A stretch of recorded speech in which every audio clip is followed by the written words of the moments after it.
ayyuhalladhina amanu, enyi mlioamini, taqullah, muogopeni Allah. Muishi maisha ya kumuogopa Allah. Popote utakapokuwa muogope Allah. Ujue Allah anakuona na iko siku atakushika. Kisha akasema waltanzur nafsu ma qaddamat lighad. Nafsi iwe na tabia ya kutazama imetanguliza nini kesho kwa Mwenyezi Mungu.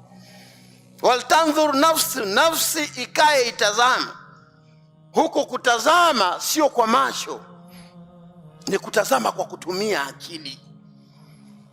Kupata muda wa kujiuliza, wewe una umri gani mpaka Allah anakuweka huyu? Kamchukua na umri gani?